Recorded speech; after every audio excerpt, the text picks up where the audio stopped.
Bismillahirrahmanirrahim. Alhamdulillahi rabbil alamin. Allahumma salli wa sallim wa barik ala Muhammad wa ala ali Muhammad.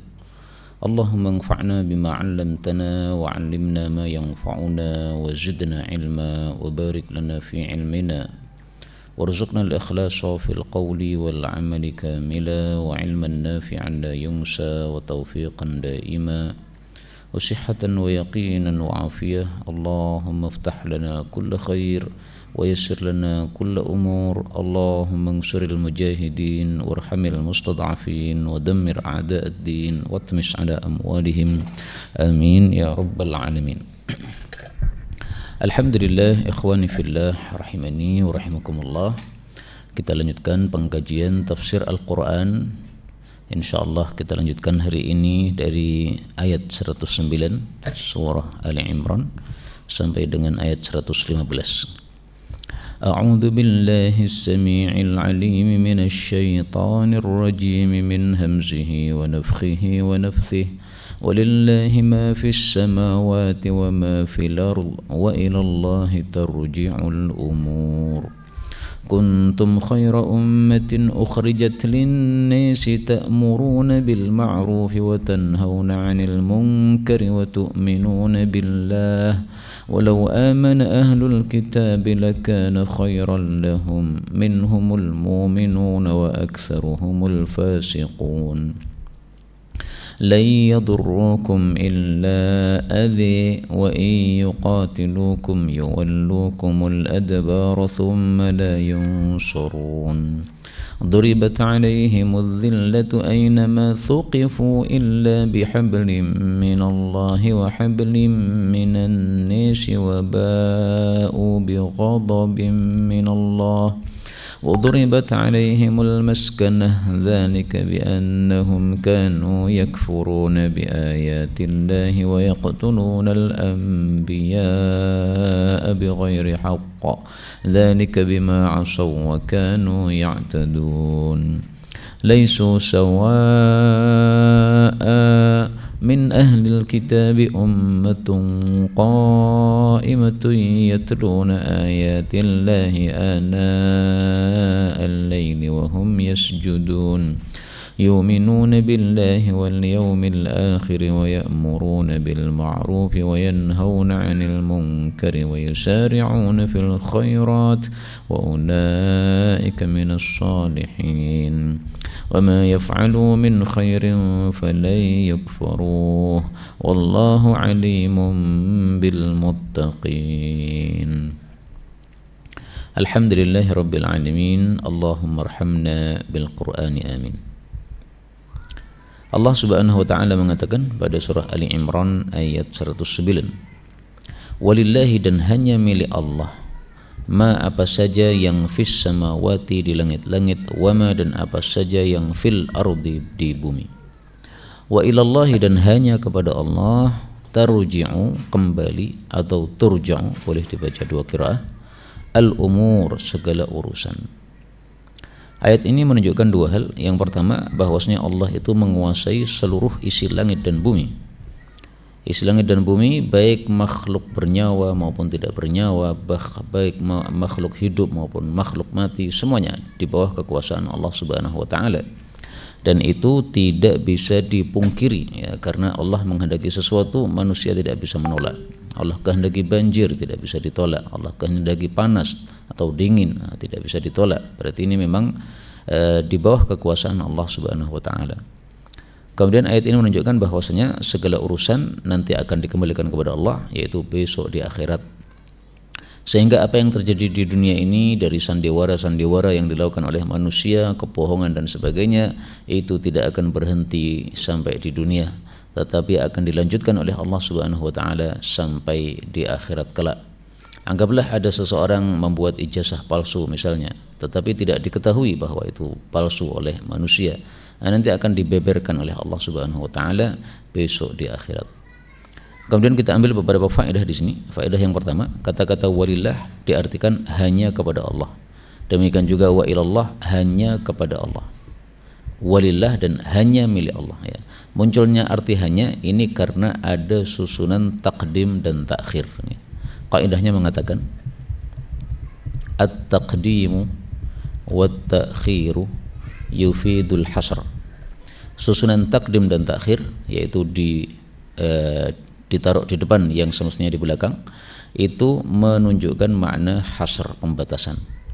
Jadi walillahi ma fis samawat, itu kalimat susunan yang aslinya adalah ma fis samawati lillah. Nah, ketika dibalik susunannya itu menunjukkan arti hasr atau pembatasan, maka artinya adalah hanya. Seperti pada surat Al-Fatihah, iyyaka na'budu wa iyyaka nasta'in, hanya padamu kami ibadah, hanya padamu kami minta tolong. Ini karena adanya takdim dan takhir. Kemudian kata-kata ma di dalam bahasa Arab ini berbeda dengan man, ya. Perbedaannya apa? Ma itu adalah li ghairil aqil, sementara man itu adalah lil aqil. Jadi manusia, jin, malaikat, itu man. Nah, kalau ma ini adalah binatang, pohon dan sebagainya.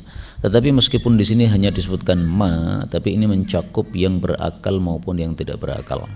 Kenapa? Karena dalam ayat-ayat yang lain Allah Subhanahu wa taala mengatakan walillahi man fis samawati. Kita cari ya. Man fis samawati. Allah Subhanahu wa taala mengatakan walillahi man fis samawati. Ala inna lillahi man fis samawati wa man fil ardi. Surat Yunus ayat 66. Nah, maka kadang-kadang Allah sebutkan ma, kadang-kadang Allah sebutkan man, karena sudah disebutkan di tempat yang lain, maka Allah sebutkan salah satunya, sehingga ketika disebutkan salah satunya sudah mewakili yang lainnya. Kemudian ada hadis yang menguatkan makna ini, bahwasanya segala sesuatu akan dikembalikan kepada Allah sehingga nanti masih akan diurusi lagi di akhirat. Rasulullah sallallahu alaihi wasallam bersabda, yuqada la tu'addunnal huquqa ila ahliha. Sungguh kalian nanti akan menunaikan hak-hak kepada pemiliknya, hak masing-masing, yaumal qiyamah, besok pada hari kiamat. Boleh juga dibaca la tu'addannal huququ, semua hak itu akan dikembalikan kepada pemiliknya masing-masing pada hari kiamat, sampai-sampai dikisoskan untuk kambing yang tidak punya tanduk terhadap kambing yang bertanduk, yang dulu menanduknya di dunia, maka di akhirat akan disuruh membalas untuk menanduk.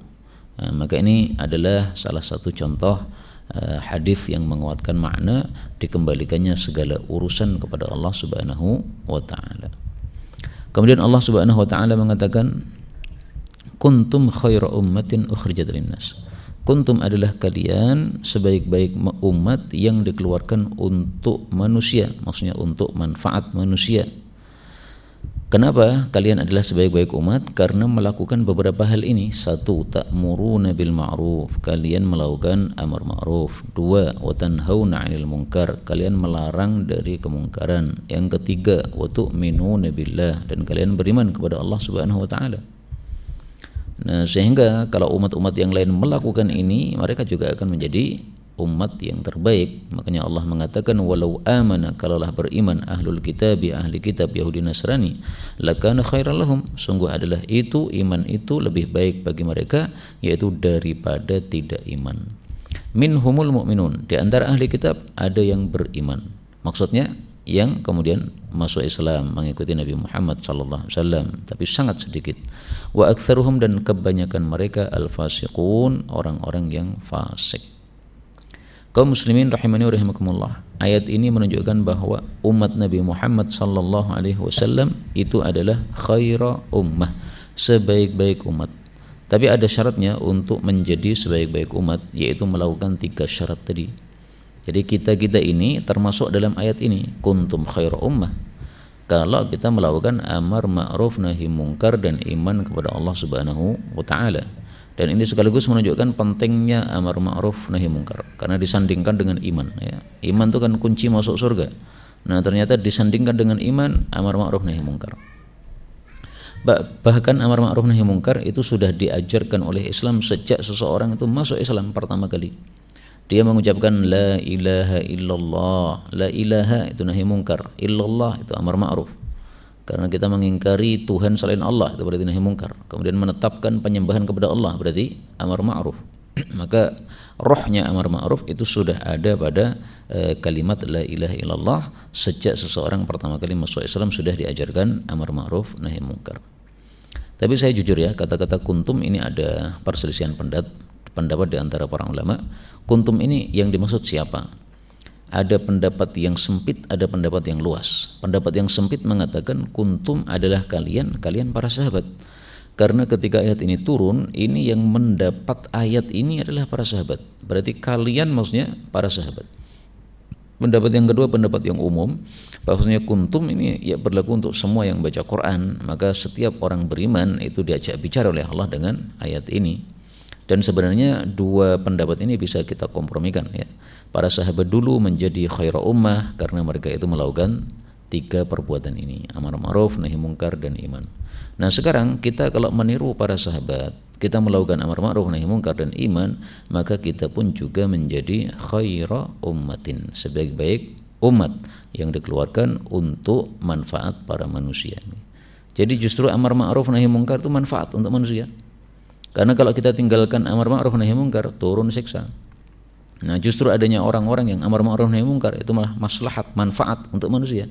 Kalau tidak ada amar ma'ruf nahi munkar, hancur semua manusia karena siksa Allah Subhanahu wa taala. Karena itu kita harus berterima kasih kepada Habib Rizik dan teman-temannya dan murid-muridnya yang mereka fokus di dalam nahi munkar ya. Kita kan fokusnya rata-rata hanya di amar ma'ruf saja kan, kajian-kajian itu amar ma'ruf. Nahi mungkarnya yang fokus mereka. Nah, maka kita berterima kasih karena saling membantu antara kaum muslim dalam hal ini. Seandainya tidak ada nahi mungkar di Indonesia, mungkin sudah hancur Indonesia ini dengan siksa Allah Subhanahu wa taala. Nah, maka jazakumullah khairan terhadap orang-orang yang sudah melakukan amar ma'ruf nahi mungkar. Kemudian di sini Allah Subhanahu wa taala mengatakan bahwasanya sebagian mereka itu ada orang-orang yang beriman. Nah karena mereka beriman mengikuti kitab suci mereka yang asli, yaitu Taurat bagi Yahudi, kemudian Injil bagi Nasrani yang asli ya, maka mereka akan beriman kepada Nabi Muhammad sallallahu alaihi wasallam. Sehingga yang dimaksud al-mu'minun ini adalah orang-orang yang mengikuti kitab Taurat dan Injil yang asli kemudian mengikuti Nabi Muhammad sallallahu alaihi wasallam. Tapi sangat-sangat sedikit, dengan bukti Allah mengatakan wa aktsaruhum al-fasiqun. Nah fasik itu definisinya apa? Fasik itu artinya adalah keluar. Al-fasikun, al-fusuku, al-khuruju an ta'atillah. Yang disebut fasik itu adalah keluar dari ketaatan dari Allah Subhanahu wa taala. Allah Subhanahu wa taala menyebutkan pada surat Al-Kahfi tentang iblis, bahwasanya iblis itu kana minal jinni fa fasaqa an amri rabbih. Iblis itu termasuk kalangan jin, lalu dia itu keluar dari perintah Allah Subhanahu wa taala, alias tidak mau disuruh untuk sujud kepada Nabi Adam alaihi salatu wassalam ya. Dan itulah menyebabkan iblis termasuk orang-orang yang fasik ya. Maka setiap orang kafir itu fasik, tapi tidak setiap orang fasik itu kafir ya. Minum minuman keras itu fasik, tapi tidak kafir. Tapi kalau kafir jelas fasik karena dia keluar dari ketaatan kepada Allah Subhanahu wa taala. Kemudian Allah mengatakan la yadurrukum, tidak akan mereka memadarati kalian illa adza, kecuali gangguan kecil. Wa yuqatilukum, dan jika mereka memerangi kalian, yuwallukum, mereka akan lari dari kalian al-adbara, ke belakang. Thumma, kemudian la yungsurun, mereka tidak bakal ditolong, tidak bakal mendapatkan pertolongan. Ayat ini menunjukkan bahwa orang-orang kafir tidak bisa memadarati orang muslim kecuali hanya gangguan kecil ya, adzan. Gangguan kecil yaitu ditafsirkan oleh para ulama bil kalam, hanya gangguannya ucapan saja. Kalau membunuh tidak bisa. Kalau berperang pasti mereka akan kalah. Nah, muncul pertanyaan, sekarang ini antara Israel dengan Palestina ada peperangan, tapi banyak yang gugur di antara umat Islam. Ini katanya tidak memadarati kecuali ada gangguan kecil. Kok ada yang mati, ini gimana? Ini tidak bertentangan ya, antara apa yang kita lihat dengan ayat ini tidak bertentangan. Karena maksud ayat ini adalah bahwasanya umat Islam mendapatkan pertolongan dari Allah sehingga mereka kuat, sehingga orang-orang kafir tidak bisa memadoroti kaum muslimin kecuali gangguan kecil. Itu kalau mereka melakukan apa yang sudah disyaratkan oleh Allah tadi. Apa yang disyaratkan oleh Allah tadi? Ini tadi. Kuntum khaira ummatin ukhrijat linnas ta'muruna bil ma'ruf tanhauna 'anil munkar wa tu'minuna billah. Nah, karena umat Islam sedunia ini tidak melakukan syarat-syarat ini secara sempurna, maka pertolongan Allah tidak turun. Nah, kalau pertolongan Allah tidak turun, akhirnya yang menang adalah orang-orang kafir. Jadi apa yang kita lihat sekarang ini tidak bertentangan dengan ayat-ayat yang banyak yang menunjukkan bahwa Allah akan menolong kaum muslimin, Allah akan memberikan pertolongan kepada wali-walinya. Tidak bertentangan sama sekali. Itu hanya sebabnya gara-gara umat Islam belum mendapatkan pertolongan Allah karena belum melakukan syarat-syarat yang seharusnya mereka lakukan, ya. Seperti misalnya contoh pada ayat yang lain, Allah Subhanahu wa taala mengatakan, ayatnya banyak ya, surat Al-Mu'minun.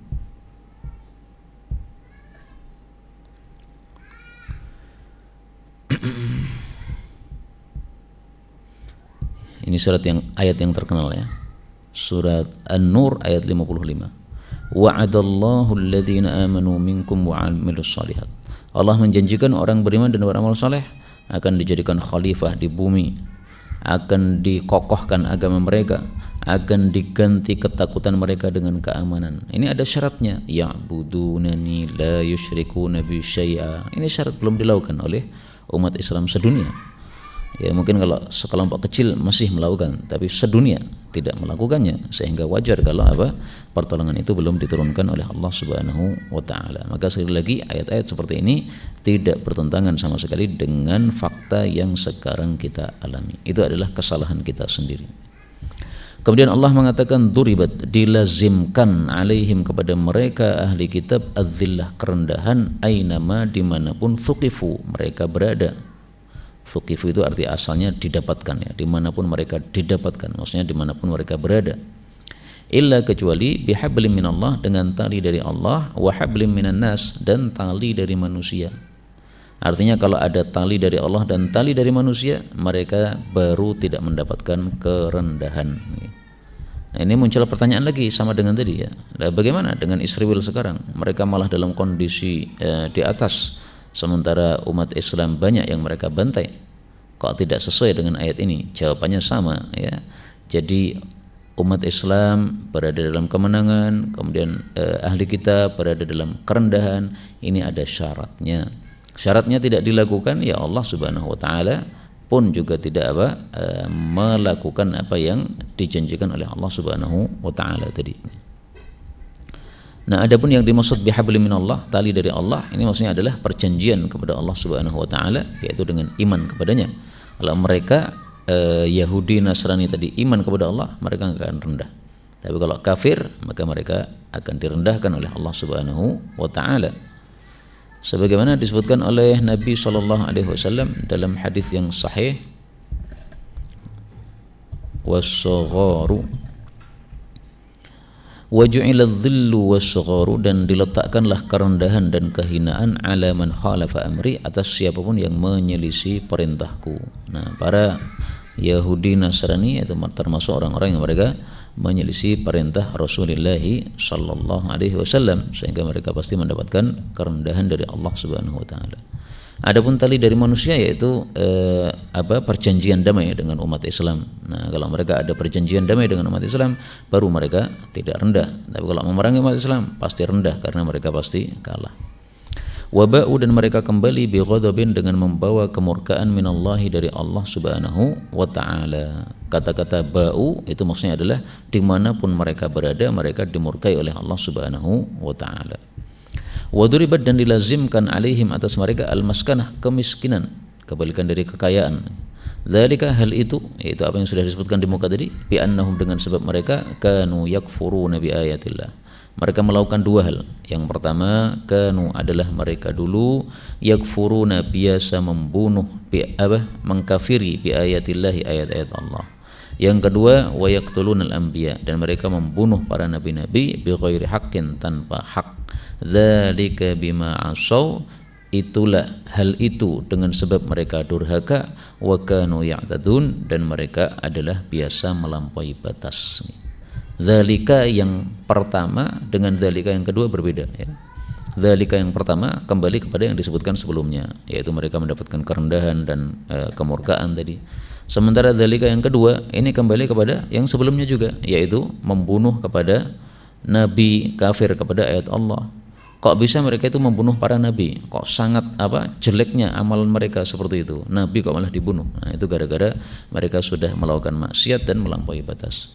Artinya apa? Perbuatan-perbuatan maksiat itu akan mengajak perbuatan maksiat yang lain yang lebih besar.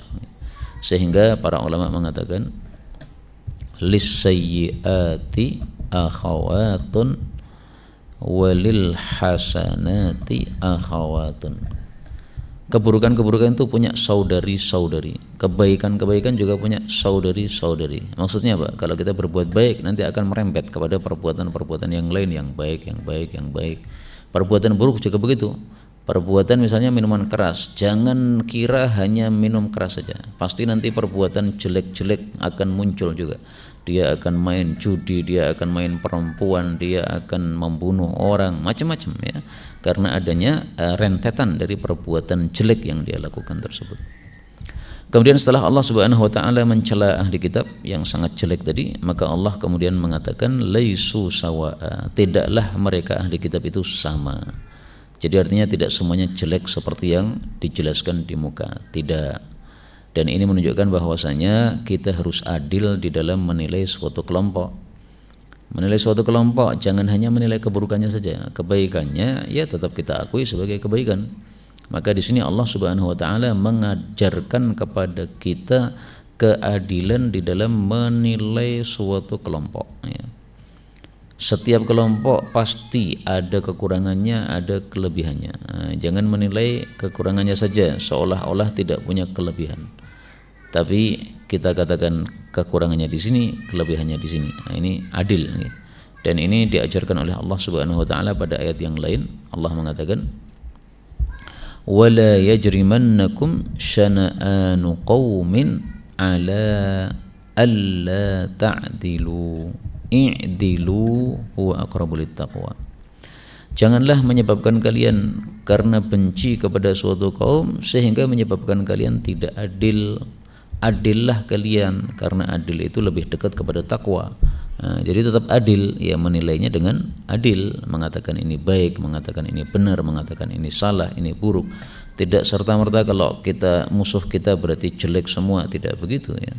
Jadi berbeda pendapat kemudian menjelek-jelekkan secara mutlak kepada yang beda pendapat, ini tidak sesuai dengan ajaran Islam. Ajaran Islam mengajarkan kita menilai sesuatu dengan adil. Kemudian Allah mengatakan min ahlil kitabi, dari sebagian ahli kitab ada ummatun, ada satu umat qaimatun yang tegak. Maksudnya tegak ini adalah tegak dengan kebenaran, tegak di atas kebenaran. Ciri-ciri mereka apa? Ciri-cirinya adalah yatluna ayatillahi, mereka membaca ayat-ayat Allah, Al-Quran, ana al-laili, pada waktu-waktu malam, wahum yasjudun, dalam keadaan mereka sujud, maksudnya dalam keadaan sholat. Jadi ciri-ciri mereka adalah melakukan sholat, mereka tahajud pada waktu malam hari. Nah, maka yasjudun di sini maksudnya apa? Yusallun, mereka sholat. Mereka sholat diungkapkan dengan kata-kata sujud. Ini menunjukkan fadilahnya sujud. Karena itu bisa kita tampilkan di sini fadilah sujud. Ya, banyak fadilah sujud ya. Tapi tidak usah kita sebutkan semuanya. Misalnya ini sabda Nabi SAW. Ummati yawmal qiyamati ghurrun minas sujud, muhajjaluna minal wudu.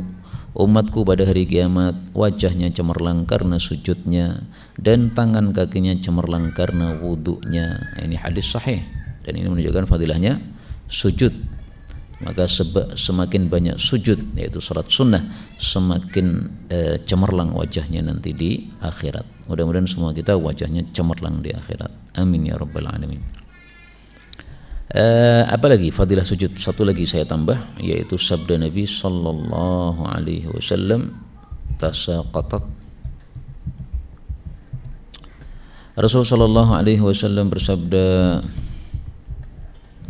Innal abda idza qama yusalli, sesungguhnya seorang hamba kalau berdiri salat, utiya bidzunubihi kulliha, maka dosa-dosanya semuanya didatangkan, lalu ditaruhkan di atas kepalanya dan kedua pundaknya. Fakullama raka'a aw sajad, setiap kali dia ruku atau sujud, tasaqatat anhu, dosa-dosanya gugur darinya.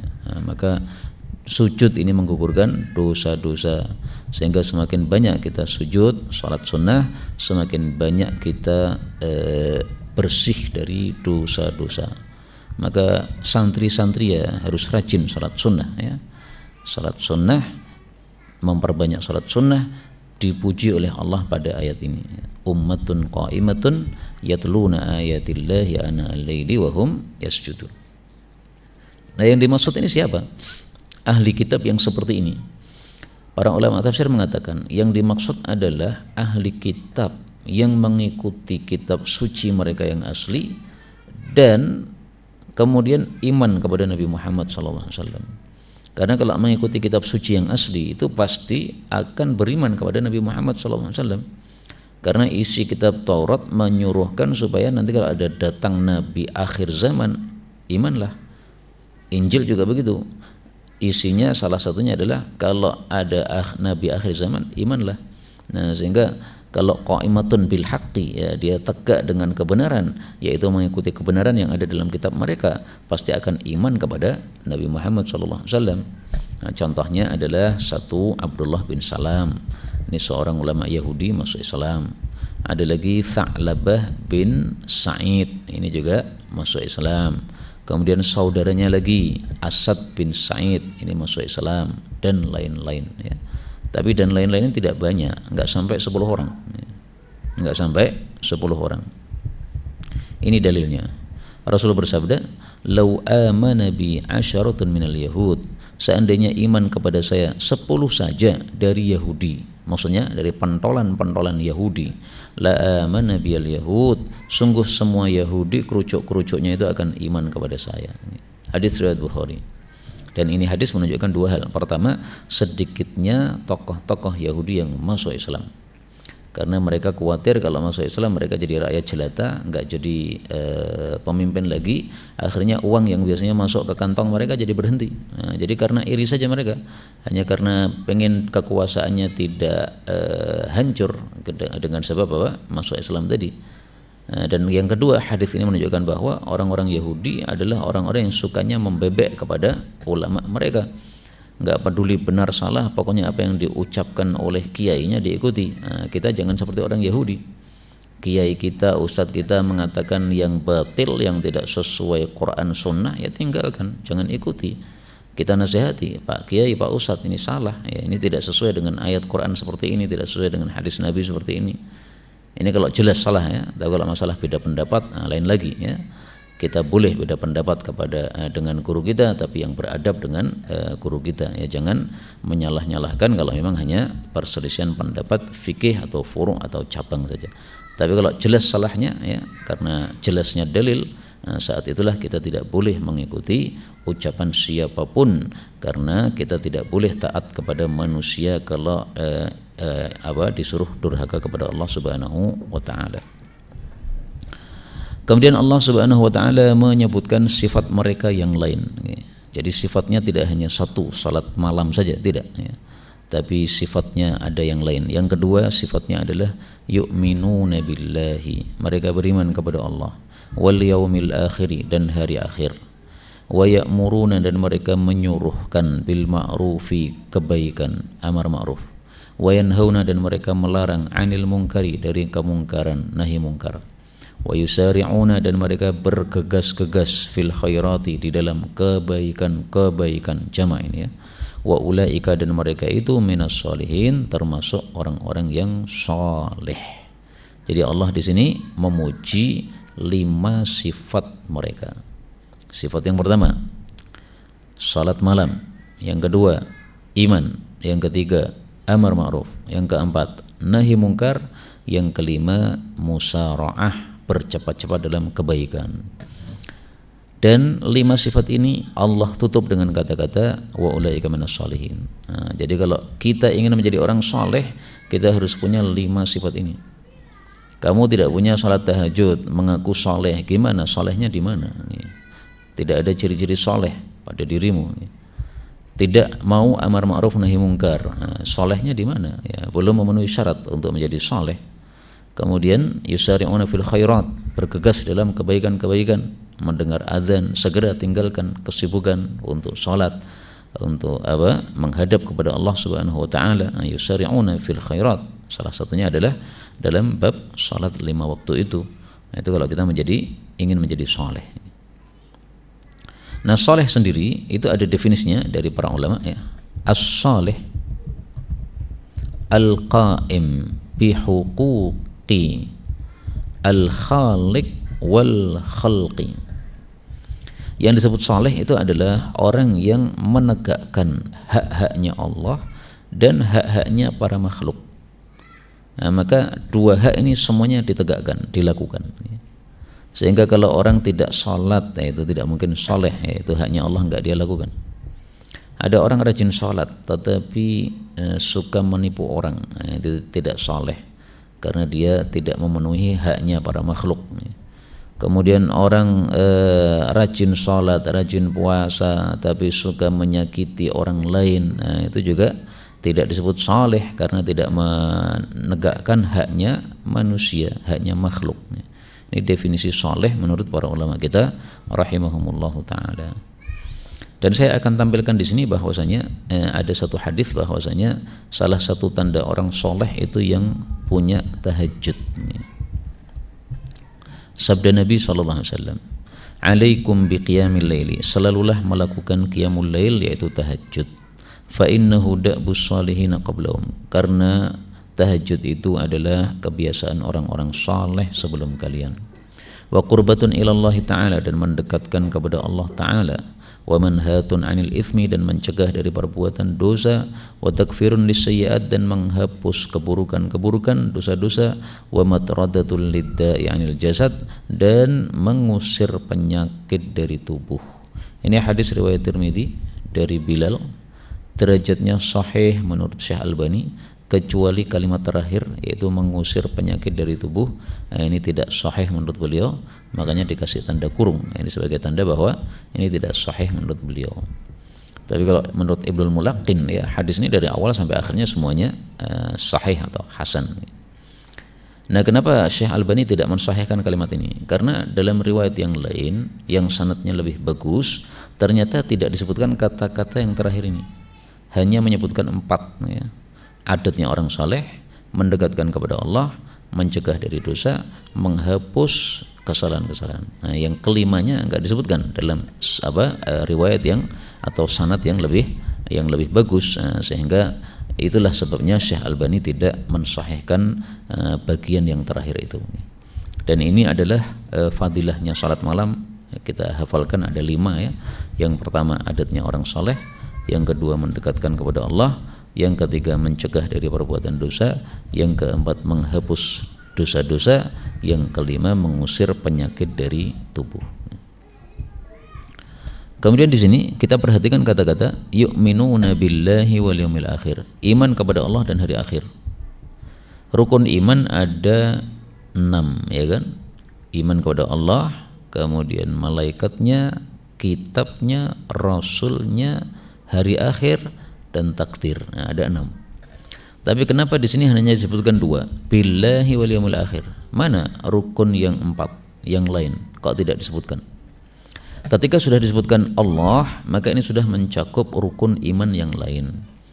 Karena Allah ini intinya atau sumbernya dari iman tadi. Allah menceritakan kepada kita bahwasanya ada malaikat, ada rasul, ada kitab. Nah, itu semuanya harus kita imani. Nah, berarti kalau sudah iman kepada Allah, ya semuanya sudah tercakup. Sehingga disebutkan Allah saja ini sudah cukup. Nah, adapun kenapa ditambahkan wal yaumil akhir? Itu karena iman kepada hari akhir ini adalah iman yang atau rukun iman yang paling berat bagi orang-orang kafir. Dari 6 rukun ini yang paling berat bagi orang kafir adalah rukun iman kepada hari akhir. Kenapa? Karena kalau iman kepada Allah, mereka sudah melihat makhluknya Allah di atas muka bumi ini, dan mereka meyakini ada yang mengatur, yang menciptakan alam semesta ini, ada ya, orang-orang kafir zaman dulu ya. Kemudian kalau iman kepada Nabi, mereka sudah melihat Nabi Muhammad SAW. Iman kepada malaikat, mereka sudah melihat para malaikat ikut dalam perang Badar. Iman kepada kitab suci, mereka sudah tahu adanya kitab Taurat, Injil, demikian juga Al-Quran yang diturunkan kepada mereka, meskipun mereka tidak mau mengakuinya, tapi sebenarnya dalam hati kecilnya mengakui bahwa ada kitab suci itu. Nah, tinggal satu saja yang mereka tidak punya bukti adanya hari akhir, sehingga mereka itu mengatakan, kalau betul-betul ada hari akhir, mana buktinya orang-orang dulu yang sudah mati kok nggak ada yang bangkit? Kita punya bapak, punya ibu, punya kakek nenek, punya nenek moyang ya, yang sudah lama mati, sampai hari ini juga nggak ada yang bangkit. Berarti nggak ada contoh untuk bukti hari akhir. Tapi sebenarnya ada buktinya. Buktinya adalah alam semesta yang kita lihat. Ketika musim panas tiba, maka pohon itu mati, rontok semua daunnya, kering total, tinggal dahan-dahan saja. Tapi begitu Allah turunkan hujan, maka pohon yang mati tadi bisa hidup lagi. Tiba-tiba muncul daunnya hijau-hijau lagi. Nah, berarti itu menunjukkan bahwa dari mati menjadi hidup lagi bagi Allah sangat mudah. Berarti sama juga manusia dari mati menjadi hidup sangat mudah. Itu bukti yang pertama. Bukti yang kedua, manusia dulu sebelum menjadi manusia hidup itu adalah menjadi mani yang mati. Nah, dari mani yang mati menjadi manusia hidup kan bisa. Berarti dari manusia yang mati di dalam kubur dibuat hidup lagi, ya berarti bisa. Nah, sehingga contoh untuk hari akhir sebenarnya sudah ada. Cuma memang inilah rukun iman yang paling berat bagi orang-orang kafir, sehingga di sini disebutkan oleh Allah Subhanahu wa taala secara khusus kata-kata hari akhir ini. Kemudian perhatikan juga kata-kata fil khairat ya. Khairat ini jamak. Mereka bercepat-cepat di dalam kebaikan-kebaikan. Nah, jadi tidak hanya satu kebaikan, tapi kebaikan-kebaikan. Jadi mereka sifatnya itu adalah setelah menyelesaikan satu kebaikan, pindah kepada kebaikan yang lain, pindah kepada kebaikan yang lain, pindah kepada kebaikan yang lain. Jadi tidak hanya selesai satu kebaikan terus kemudian maksiat, tidak ya. Kebaikan. Nah, itu ciri-cirinya orang-orang yang saleh, orang-orang yang dinilai saleh oleh Allah Subhanahu wa taala. Kemudian ayat terakhir pada pertemuan kali ini, ayat 115, Allah Subhanahu wa taala mengatakan, "Wa ma yaf'alu," dan apapun yang mereka lakukan min khairin dari kebaikan, falyukfaruh, maka mereka tidak akan dikafiri terhadap kebaikan tadi. Dikafiri maksudnya tidak akan dipungkiri, tidak akan dizolimi pahalanya, pasti akan diberikan pahalanya oleh Allah Subhanahu wa taala. Wallahu alim, dan Allah itu maha mengetahui bil muttaqin, terhadap orang-orang yang bertakwa kepada Allah Subhanahu wa taala. Kata-kata wama ya, ma dalam bahasa Arab ini disebut ismul mausul, isim mausul. Wa yadullu 'alal umum, dan menunjukkan umum. Jadi apapun, semua yang kalian lakukan, kebaikan-kebaikan, itu semuanya pasti akan diberi pahala oleh Allah Subhanahu wa taala. Kalau Allah tidak ngasih pahala terhadap kebaikan yang kita lakukan, berarti Allah zalim. Sementara Allah tidak mungkin berbuat zalim. Sebagaimana ayat yang kemarin, wa mallahu yuridu dzulmal lil alamin. Allah tidak mungkin zalim kepada alam. Kemudian orang-orang yang bertakwa, siapakah orang-orang yang bertakwa? Kemarin sudah kita bahas sedikit ya, tetapi saya ingin menampilkan takwa dari definisi para ulama. Ada definisi yang sangat bagus mengatakan bahwasanya at-taqwa, takwa itu adalah an ta'mala bi ta'atillah ala nurin minallah raja'a thawabillah wa tatruka ma'siyatallah ala nurin minallah khaufa iqabillah. Takwa itu dua rukunnya ya. Rukun yang pertama, engkau melakukan ketaatan kepada Allah di atas sinar dari Allah, yaitu di atas ilmu dan hidayah. Raja thawabillah, karena mengharap pahala dari Allah. Nah, jadi amalnya harus ada ilmunya, kemudian dari sebab kita berilmu tadi kita mengharapkan pahala dari Allah, tidak mengharapkan pahala dari manusia. Kemudian rukun yang kedua adalah meninggalkan maksiat kepada Allah juga di atas sinar dari Allah, di atas ilmu dan taufik, karena takut kepada siksa Allah Subhanahu wa taala. Mudah-mudahan semua kita termasuk orang-orang yang saleh dan bertakwa kepada Allah dan mati dalam keadaan husnul khatimah. Amin ya rabbal alamin. Ini yang dapat disampaikan betul dari Allah taala. Kalaupun ada salahnya fa astaghfirullahal azim li wa lakum walhamdulillahi rabbil alamin.